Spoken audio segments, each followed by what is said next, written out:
Hi, friends. Okay. Hi, friends. Let's look, I'm going to make this a thing so you can see us both.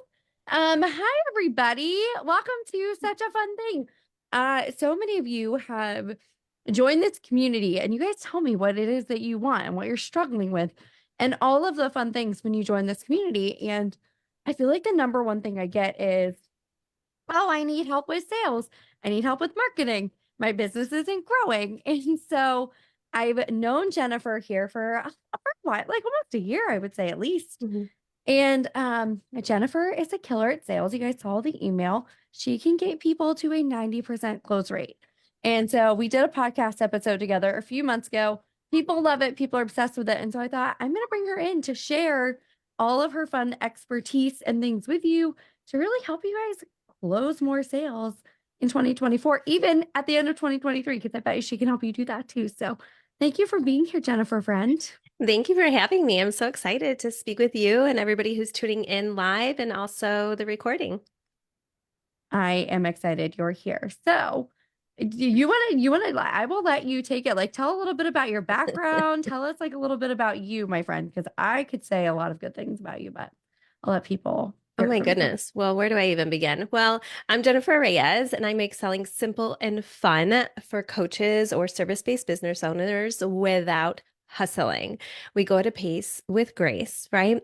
And so it's really about doing sales from the heart. I typically don't use words like kill it at sales lemon or close the sales, but we know what you mean, right? We want to, again, have fun with this because sometimes sales gets a really bad rap, right? The other thing that I absolutely love is salsa and bachata dancing. That's actually how I met my husband. And I also have two amazing dogs that we just adopted this year, Mr. Snuggles and Cha Cha. I love it. I love that your dogs are always around too. That is like my favorite thing. And so I love that you're like, I don't use typical sales language. I don't do sales in a typical kind of way. So how did you get there, my friend? Yeah, yeah, you definitely hit it on, right on with me being more non-traditional, right? Non-traditional sales and business coaching. I incorporate faith, life, and business if people are open to that.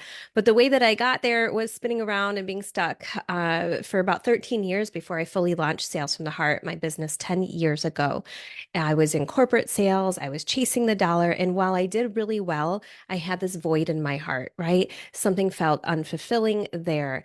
And so, after many, many years of being lost and thinking that, oh, I knew God, I really lacked that relationship with Him, right?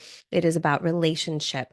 I also had a near-death experience that was very dark and demonic, and I share a little bit more about that on my website and some books I published, but it really wasn't the reason of why things became transformed. It was really like God meeting me where I'm at, not through fear, not through force. You know, God's not mad at me and not mad at you. He even likes you, right? He likes me. And of course, He loves us, right? And so doing business with God was radically different and transformative, especially when it comes to sales, because we really want to get to the root and the heart of what sales really means. And it's not something that's icky or gross. Oh, I love that because I feel like, and this is the number one comment I get is sales feel icky and gross to me. I feel gross. I hear people tell me they even feel gross about forming new connections with people because they're afraid to unintentionally treat somebody like a dollar sign. Can you talk about that a little bit? Yeah. So I would probably first say, let's go ahead and redefine what sales means, or how about this? Mhm. Let's redeem it, right? Let's look at what is its original intent because God created everything. We know the adversary cannot create anything. He just manipulates it, distorts it, and perverts it, right? And so let's go to the original meaning of what is God revealing to you about what sales means, right? What does that look like? And if faith, component isn't your thing, just again, redefine define that. And for me, sales is about being of service, right? What does that look like to serve somebody else? Whether they purchase something or not is irrelevant. Yeah, so how can we show up to serve and really truly connect with that person?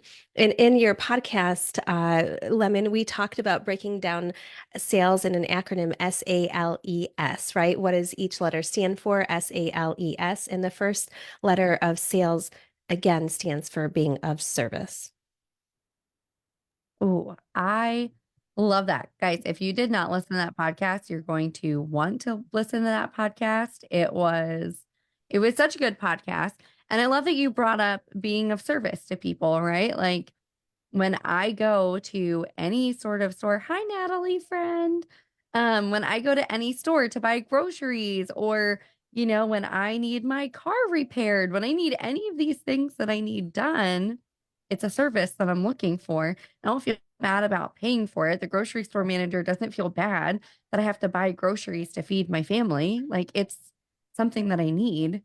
And so I love that you're like, how can we show up and serve people? Yeah. So that's the first part, right? About looking to connections as a being of service. You may want to connect them to another resource, another person, or you may uncover like, hey, this is somebody that we should probably engage even further, right? But as you're doing that, let's move into SA. So the A in sales stands for being authentic, right? You're authentically connecting with the other person. So you could stand firm in that, right? You can stand firm in, hey, if this person is being a little standoffish or you're feeling hesitant, no, you're really truly connecting from that authentic space. So that was SA, so it's being of service, authentic. And then that moves us into L, right? The L in sales stands for listening. So in order to listen, what do we need to do? We have to ask powerful questions, right? So if Mm. you're connecting with someone, whether that's in the DMs, in person, wherever it may be, right? You are asking questions and then you're listening, right? You're really listening to what they're saying and maybe what they're not saying. What question you could ask next to possibly move them into um, a call with you, right? One that's a little bit more than just a few minutes whatever your sales process is. I mean, that's something that I help customize for people. It's not the same for every single person because we're all wired differently, how you're wired and how the other person you're called to serve will engage and respond with you, right? But there is a framework that we follow, the sales from the heart method, right? That's customized to you. So asking these questions, it's not going to make sense to have like a 30-minute discussion back and forth in the DMs when you could just get on a phone call, right? Or you don't want to have to write a book in the DMs or have them write in the book. Sometimes people are so afraid of having these authentic connections and conversations. And I'm not saying you always have to do this, especially if you have little ones, you want to leverage your time. Maybe you have a part-time job or a full-time job, you have other things going on. We could then move that to personalized automation. But instead of having to guess, what kind of copy to write, how to market, how to present your offer out there, having the one-on-one conversations is going to help you so much, so much. Oh, okay. I love this. I love this so much because I'm gonna like tell on us like a little bit because you guys know, if you don't know, I'm a very holistic and like crunchy person. I make our medicine. I was just telling Jennifer my tomatoes are still growing in December, which is crazy. I've been treating them a little differently, and so they're still thriving, which is insane to me. But on the podcast that I have, I talk about being a crunchy, holistic person all the time. And Jennifer, I will never forget, she messaged me and she was like, I'm listening to this in the Chick-fil-A drive-through, like getting breakfast. And I was like, I also get Chick-fil-A breakfast. And that was it. We super clicked then. Like we were friends before, but having this authentic connection and just showing up and being real with one another, I think completely changed things. I feel like our relationship shifted when you knew that like we had something deeper in like, you know what I mean? Not that going to Chick-fil-A is like deep in common, but then we were like, oh, well, we also have this in common and we also have this in common. Right. And it completely changed the dynamic of our relationship, I think. It did. And that's where we go back to sales being fun, right? And being of service is fun, that because that's what sales is about too, right? And it's these engaging and authentic connections. And that leads us into the next letter actually of the SALES acronym. So S is for service, A is for authentic, L is for listening, and then E is engage. And that's just what Lemon touched on right there. We engage back and forth. We made jokes by being influencers with one another about Chick-fil-A. We are the And things like worst that. when it comes to Chick-fil-A breakfast, guys. The worst. Yeah. Um, and just cracking little jokes here or there about that, but then we start to uncover more and more things in common, where Lemon was talking about her passion, her love for just, I mean, you say it's crunchy, but I say it's also, you make it really practical, right? For people like myself to be able to implement and to do and some of the tips, and you meet us where we're at. And so again, that's what engaging is being about, right? Engaging back and forth and really meeting that person where they're at. And so, what does that look like for you to engage with your people, right? It's not something that you need to be afraid of or that you need to be worried about. It can be really natural, as if the person was right there in front of you. And so some of you may be saying, well, Jennifer, I'm more introverted than you. You seem extroverted. And don't let the colors and everything uh, fool you. I am more introverted than you realize, right? But again, that leads me then into the last S, SALES, being Holy Spirit led, right? What does that look like to really just see that person and view them from God's lens, his heart? So that takes the pressure off of me. It's not about me. It's not about you, right? But who is God inviting you to connect with? Right? This is what Mm. sales from the heart is all about. So it's SALES, being of service, authentic, listening, engaged, and spirit led. And if that doesn't serve you, then the last S, we can just say you're maybe being stubborn, right? Because sales doesn't need to be a scary thing, right? It doesn't need to be about you. You're not here to convince, convert, or condemn, or chase, or whatever it may be, other people. You're simply sharing a piece of your story and you're inviting them to share theirs. That's it. And then you're seeing if it makes sense to connect further because you may have some resources for them, either with yourself or with others. Oh, I love that. I love that so much. So let me ask you a question because this is a question I got from somebody. How do you then, so say you randomly friend somebody on Facebook and you're like, this person I know would, maybe from a personality standpoint or from the very beginning of the conversation, you're like, I actually know this person would be a great fit for me. How do you then treat that conversation to be an authentic conversation, a genuine conversation where you know that at the end of that process, you intend to invite them into a sales conversation with you? Yeah. So that's really good. So number one, let's start from the very beginning of that because you should probably have more people reaching out to you than you reaching out to them. So that's number one, right? With the content that you're sharing, with the referrals, with introductions, with you speaking,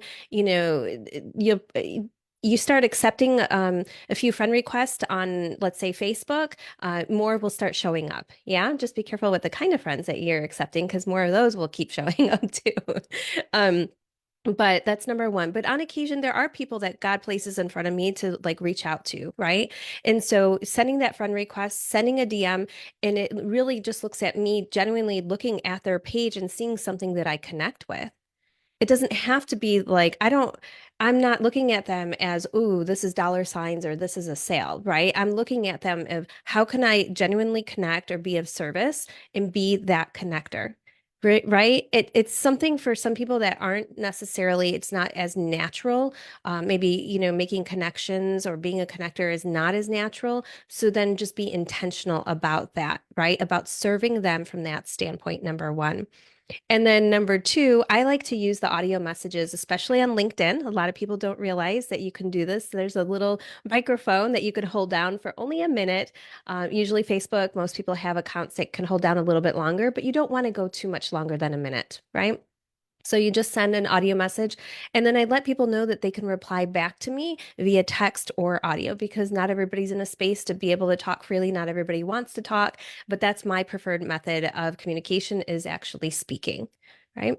It just flows a little bit more natural for me. So figure out what flows best for you to show up in the most natural way.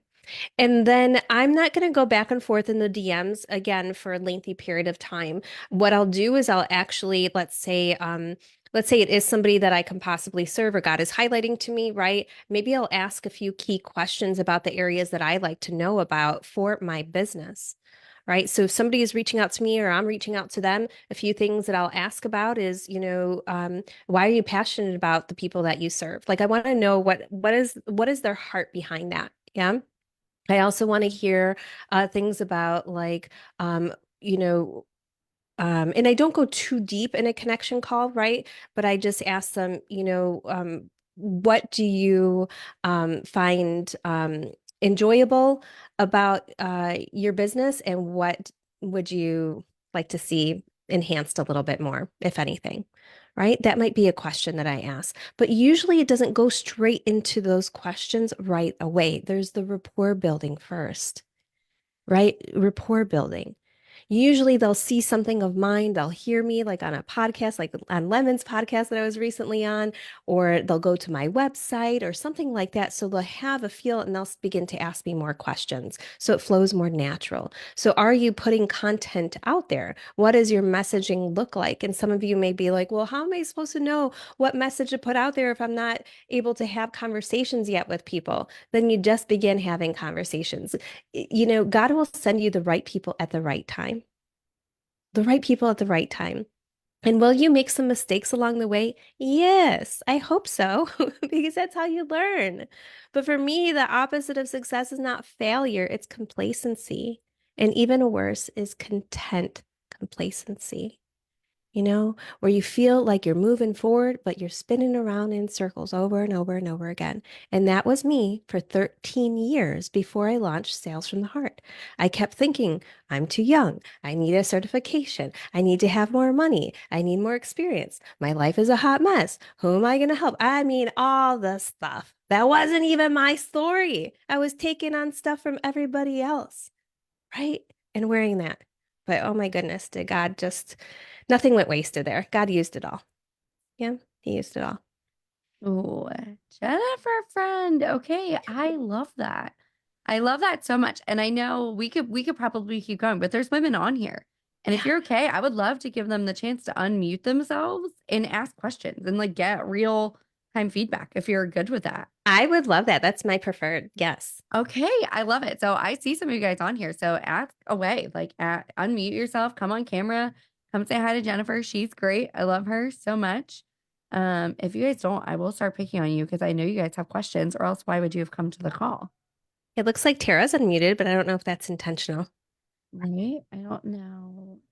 Um, Bobby Joe friend, you're always up for a good question. Do you want to ask some questions or talk about things? Because I know we've had extensive conversations about your sales process and how you engage with people. There she is. Me, well, for a long time, I just kind of put a lot of content out there and didn't do a lot of engaging. And then along came Lemon and was like, Bobby Joe, you need to talk to people. So I'm really dark here, I think. But yeah, so I have been learning more about talking to people. I've always been really good at telling my clients what to do and helping them out and helping them reach higher levels, but I was never really good at doing it for myself. So I came today because I just know that lemon produces a lot of value. So I didn't want to miss this one. Um, but yeah, I So what prevented you, Bobby Joe, from reaching out to people to begin with? just being like an introvert and just not really see what I do is like I do graphic design, marketing, advertising, and I just had it in my head that advertising that you do advertising is just nothing. Like nobody cares. So it was like, well, why? But I kind of found out by even talking to people and talking about the little things that I was actually working on, the more people were like, hey, I need you. And so, yeah, once Lemon was like, Audrey, you need to talk to people, like have these conversations. Like, I am getting work out of conversations I wasn't even trying to get work out of. Right. So, Yeah, you hit on a really good point there. Thank you for sharing that. And there's a lot of ways when we show up and we serve whatever that assignment is, right? And so here's a few examples. Number one, a couple of my friends that I know, they have Facebook groups. They put on virtual events and things. And a couple of times their speakers canceled last minute. And so it was, Jennifer, will you record a video and just post it in the group? And I'm like, I don't really want to do this. But God was like, come on. I would like you to do this. I would like you to show up. And I'm like, all right, it's not about me, right? It's not about me. So I record a video, 12 minutes on a topic that I had no clue really what it was about, but I was like, okay, let me make it into something that what is Holy Spirit wanting me to reveal, right? And share. And so it just flowed naturally. Now, for some people, that is going to really stretch them. You have to prepare and you have to, put it all together. So work with what flows best for you, right? But because I did this, that generated over $10,000 from one 12-minute video that I didn't even work. I didn't do anything. I didn't engage in the group. I didn't do anything like that. I just honored my assignment. So, are you honoring your assignment to serve others, whether you think you're going to get a return or not? Another one that I did had no relevance to business whatsoever. And I showed up and it was on a Saturday. Again, I wasn't supposed to be the main speaker, but I said, okay, I'm just going to be me. And that one generated over $10,000 as well. And again, I talked nothing on sales, marketing, or messaging. Nothing on business. Again, true just connection in serving. Does that make sense?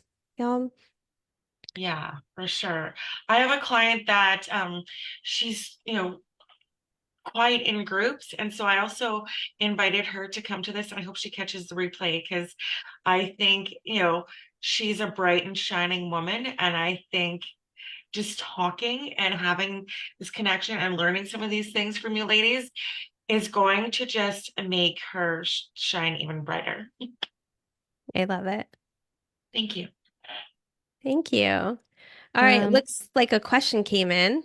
yeah, I was gonna read it to you. That way you didn't have to like try to read and Please. do things. So Janelle, she's live on the Facebook, and she said, "What do you do when someone is blocking themselves and you know they're a good fit?" Yeah. So there's a few things there. Number one, is it just like surface level blocks, right? So number one, through the Sales from the Heart method that I usually customize for people is we ask questions. So we're asking them questions so they're helping themselves uncover what is that block or what is it that they really want, right? So what is it that they really want? What may be challenging? And what would it be like to have all the things that they envision, right? And to work with God moving forward, if they're open to that, of course. And then we take them through the heart of the sale. So the five main areas, let's say, for example, that you serve clients with, right? So I break those down for me as you'll have clear direction, right? We'll know what to focus on over the next 90 days. And number two, we'll strategize and implement together and what that looks like. And I set my ground rules there. Like, what is important for me? For me, it's they need to be able to communicate with me, right? And if they get stuck on something for more than 10 minutes, then I'm not the person for them. So again, you're saying these things, right? After you've asked some questions, you're saying the things that are important to you and to them. And so that should start to remove those blocks that they have, the hesitancies. The third thing we focus on is upgrading their skills. And so I highlight some of the skills that I saw that would be important for them to focus on. If that's not something that they want to work on, we're not a fit. But again, I wouldn't even get to this point and offer them anything. I wouldn't invite them in if there's still a lot of blocks, right? And then the fourth thing, real quick, is enhancing their environment, internal and external. So I don't just do business coaching, I incorporate faith and life.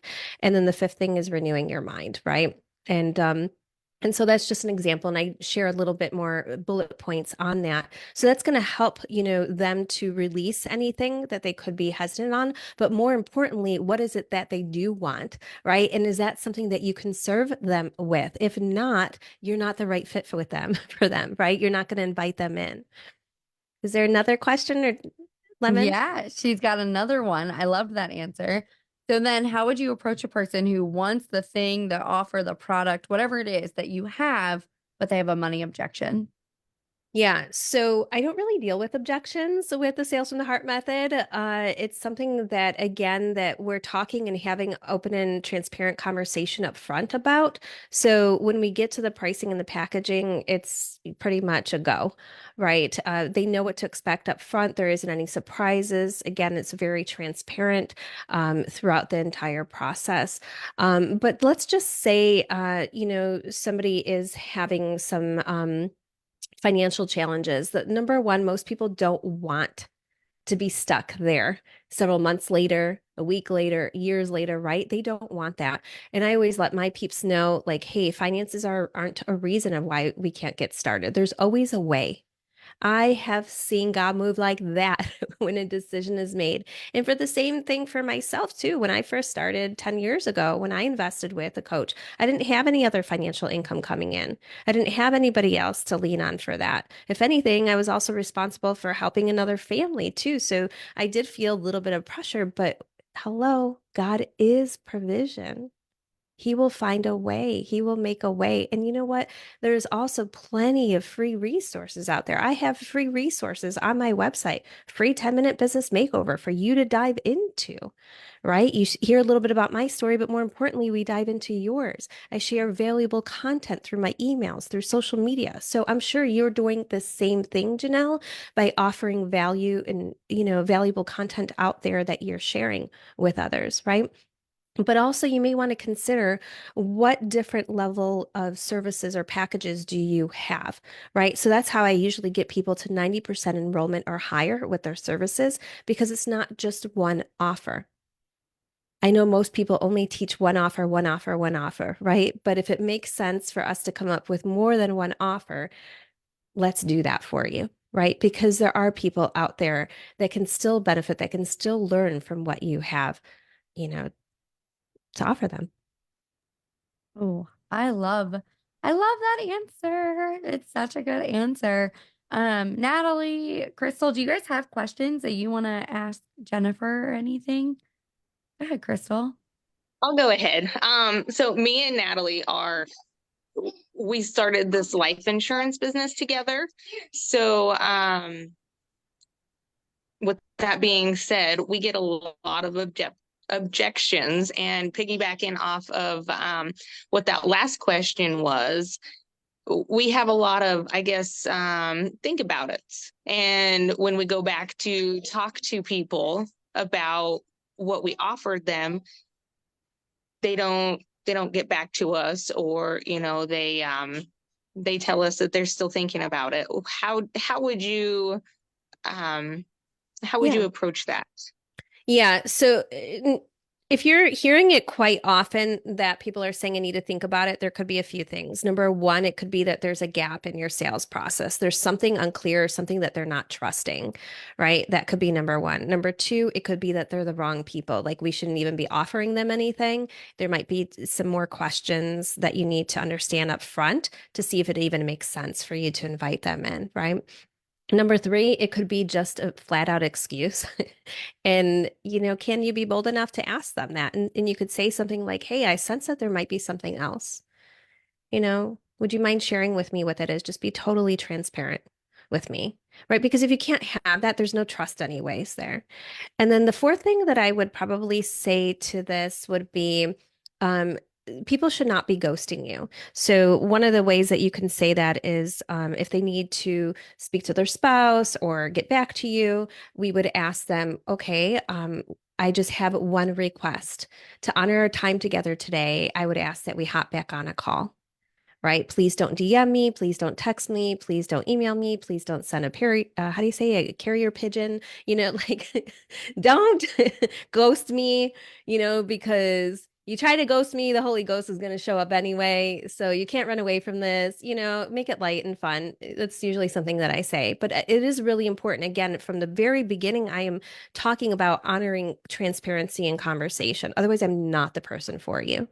You know, and then you'll know too, don't collect red flags. You don't need to be collecting red flags, not even 3. Strikes you're out. Nope. Okay. But seek first to understand and ask those questions first before you dismiss someone, you know. But and then ask them, when would you like to get back on a call? We'll need about, 5 to 15 minutes. If it's a no, we can part as friends. And if it's a yes, then here's what we do to get started. Is that helpful? Yeah. I see there's a little one in the background, but she gave us a thumbs up. I love this. This is it's such good. Does anybody else have any other questions they want to ask Jennifer? I know I've kept her for a whole like 30 minutes. And I just want to say, I already know that Jennifer will come back and do this again, and we will do a part 2 for you guys in the new year, to really help you guys amplify your sales. So if there's no other questions, Jennifer, how can they get a hold of you? How can they work with you? Because I think you're amazing. So. Yeah, so you can go to jenniferreyes.com. I'll go ahead and post that link there in the comments. Jennifer Reyes, REYES.com. Grab the 10-minute business makeover that's at the top of the page. You're going to get a little glimpse into my story, but more importantly, you're going to dive into yours. I also will stay connected with you via email. I share just a lot of fun stuff in there. My emails are not boring by any means because I don't like to write a lot and I use GIFs a lot, so in a lot of color. But I also give away prizes, get you connected to other people, and make sure there's a lot of value there.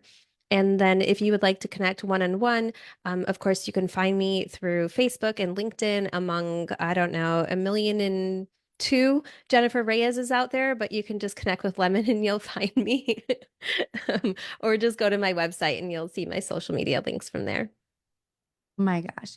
You guys are going to want to connect with her. I just think she's incredible. I've been in business since 2011, and Jennifer is the first person that I've ever met that teaches sales in this way.